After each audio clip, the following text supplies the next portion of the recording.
Vamos lá, gente. Então, desculpa, pessoal. Retornando ao que a gente estava estudando, nós vamos falar agora, retomando, né? Vamos retomar o que a gente tinha parado. Então, ó, o Dom João ele teve que voltar para Portugal, tá? E devido à Revolução do Porto, ou Revolução Liberal, né? Influenciado pelas tendências, né, políticas do mundo naquele momento, enfim. E no Brasil, antes da ida dele para Portugal, já tinha uma divisão política, né? Digamos assim. Tinham aqueles que eram favoráveis ao retorno dele, que era a chamada facção portuguesa, tá bom?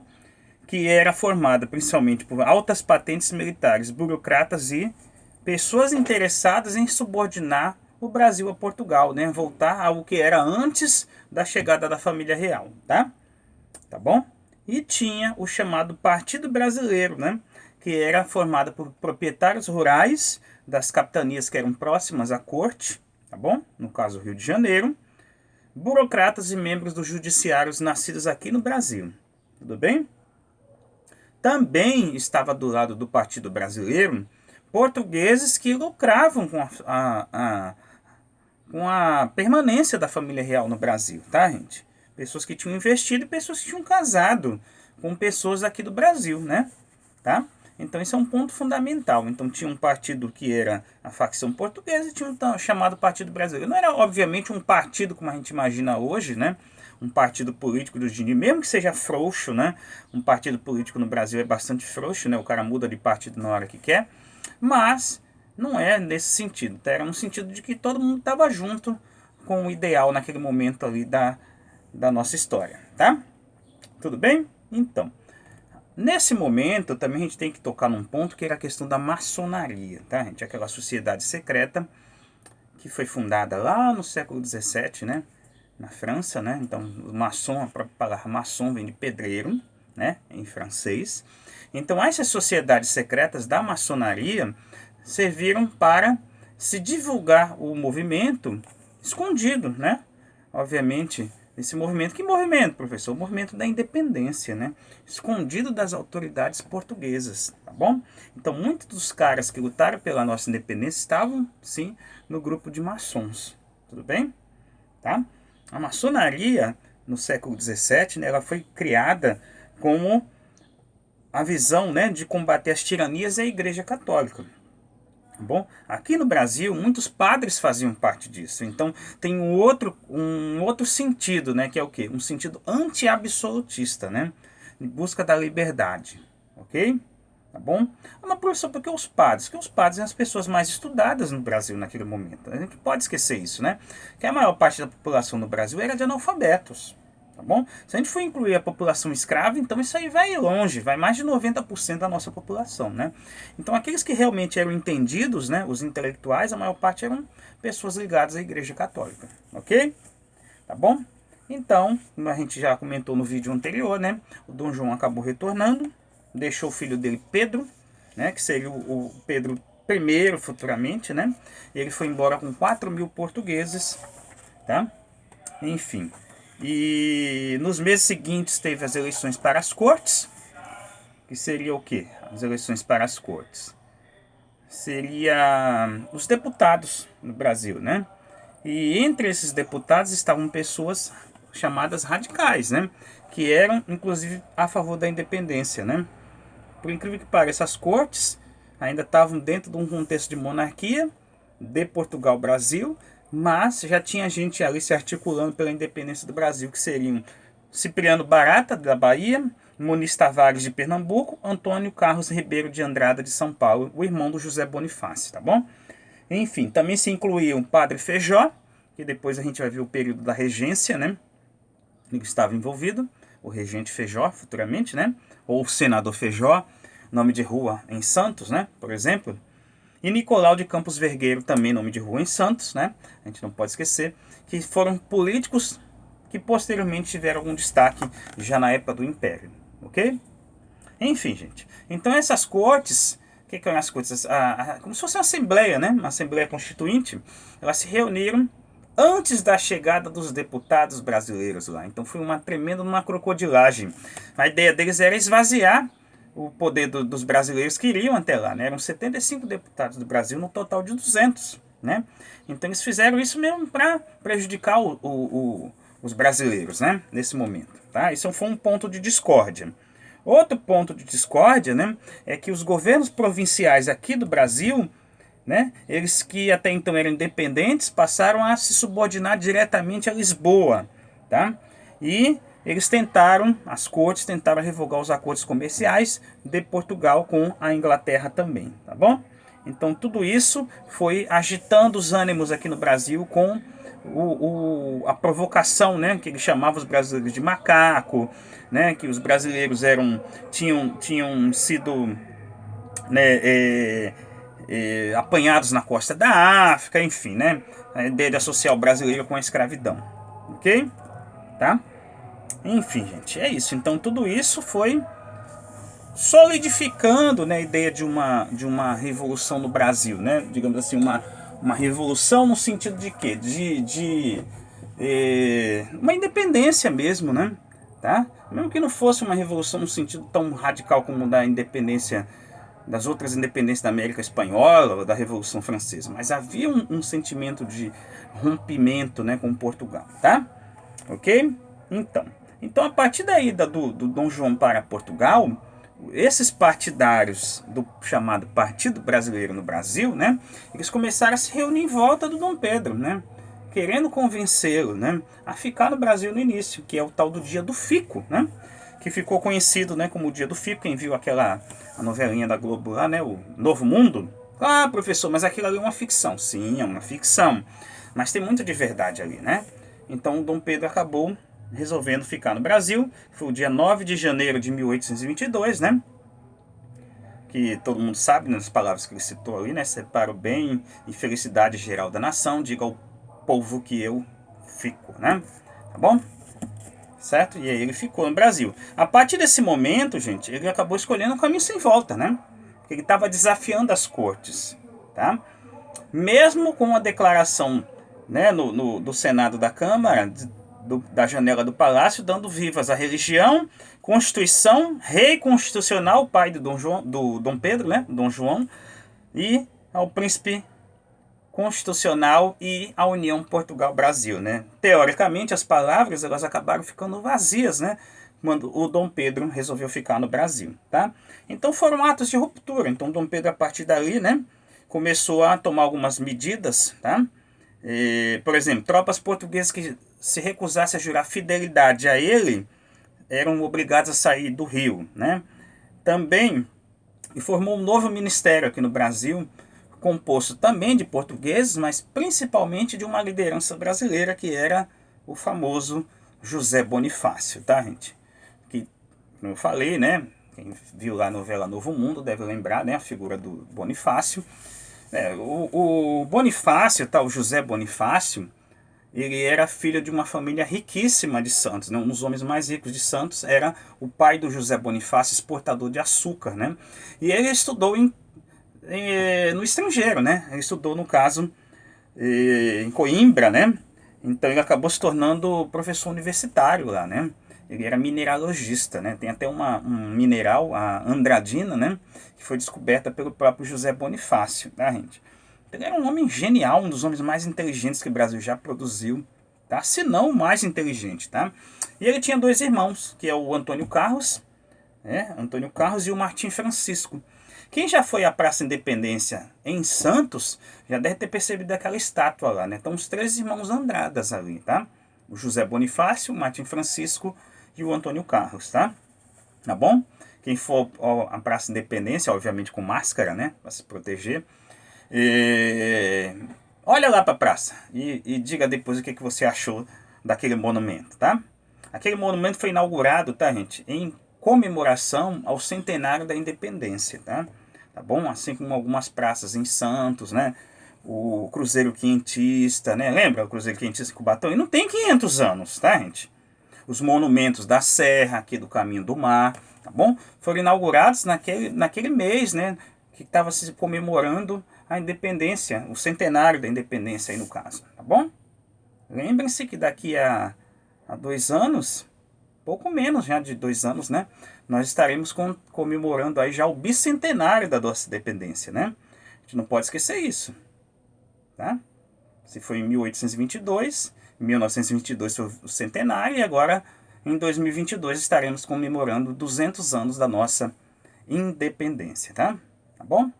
Mas enfim, gente, vamos continuando aí, né? Que a gente estava estudando. O José Bonifácio, né? Que foi onde eu parei, então. Então esses 3 irmãos, os irmãos Andradas, eles... O que aconteceu com eles, né? Eles foram figuras centrais, né, da história do Brasil nos anos posteriores. Obviamente que o José Bonifácio se destacou mais, né? Tá bom? E ele foi chamado, né, quando ele voltou de Portugal, do exterior, né, ele era professor em Coimbra, tá, gente? Ele foi chamado para presidir a Junta Provisória de São Paulo, tá? E ele, inclusive, propôs, quando ele retornou ao Brasil, a criação de uma cidade no centro do Brasil, que é basicamente Brasília, né? A ideia foi do José Bonifácio e foi resgatada depois, né? Já na época do JK, né? Do Juscelino Kubitschek, quando se inaugurou Brasília, tá bom? Tá? Então a ideia foi de quem? Do Bonifácio, do José Bonifácio. Tudo bem? Então, gente, ó, o José Bonifácio é uma figura controversa, né? Porque ao mesmo tempo que ele tinha ideias progressistas no campo social, né? Extinção do tráfico negreiro, da escravidão, a ideia de uma reforma agrária, né? Que até hoje a gente nunca fez uma decente no Brasil, né? E a entrada de imigrantes no Brasil, que seriam positivas, né?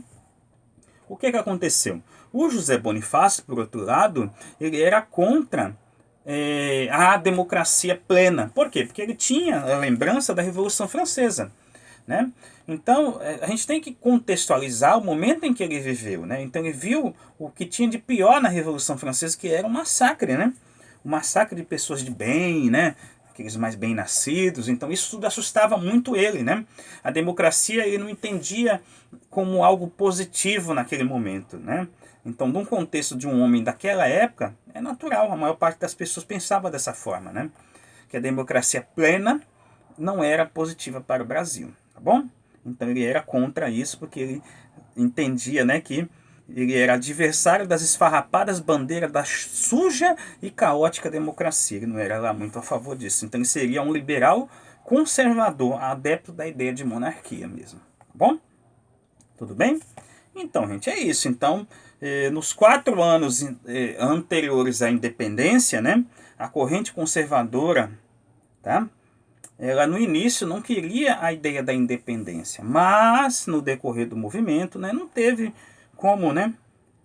Tá? Por quê? Porque do outro lado, o pessoal da Revolução do Porto era radical, então não tinha como você combater um radicalismo com moderação, né? Então não tinha jeito, era um caminho sem volta, na verdade, tá? É óbvio que os extremados, aqueles que tinham uma ideia de república, acabaram sendo deixados um pouco de lado, né? Pelo próprio José Bonifácio, pelas lideranças mais moderadas, tá bom? Então, gente, por exemplo, né, em 1822 foi pensado em uma Assembleia Constituinte, tá? E muita gente foi contra. Porque quando você fala de Assembleia Constituinte, isso diminui os poderes do rei, né? Lembrando que o Dom João VI e o Dom Pedro I, futuro Dom Pedro I, né?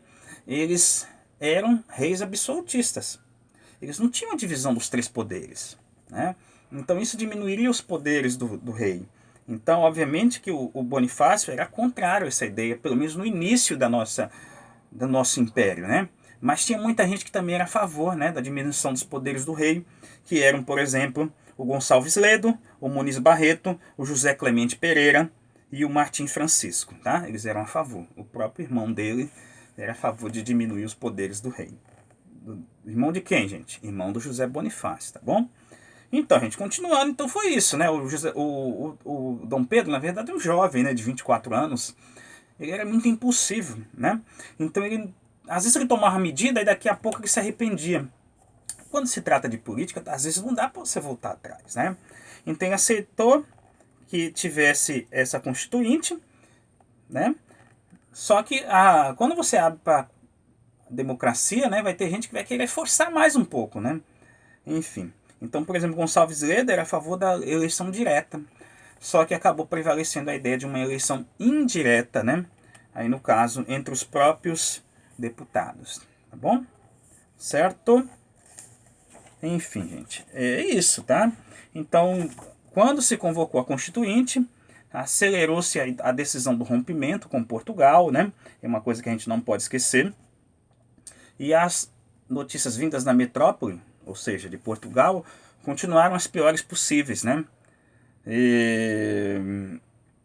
E aí o que o Dom Pedro fez? Ele declarou, a partir de então, né, em agosto daquele ano de 1822, que tropas vindas da metrópole seriam consideradas inimigas. O Gonçalves Ledo e o José Bonifácio dirigiram manifestos às nações amigas, né? Então tudo estava sendo preparado para para um fim, né? Um rompimento entre Portugal e o Brasil, tá? Enfim, aí chegaram despachos de Lisboa, né? Declarando que todas as medidas do Dom Pedro não tinham nenhum valor, né? Para piorar ainda mais a situação.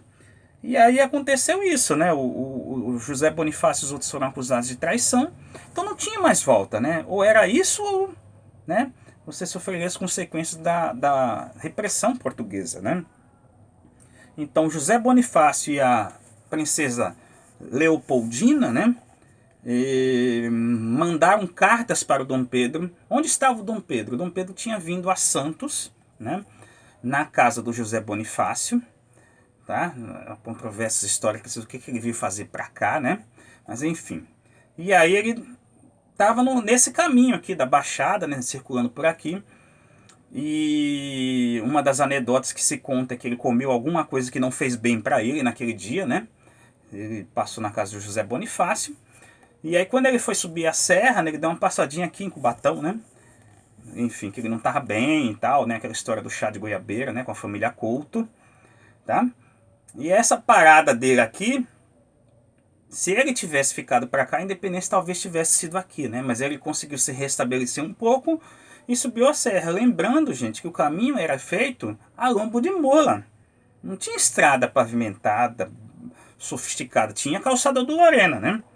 Que tinha sido feita no final do século XVIII, toda de paralelepípedo, né? Que obviamente não é uma estrada adequada para passar carroças, enfim, né? Ela é bastante estreitinha, né?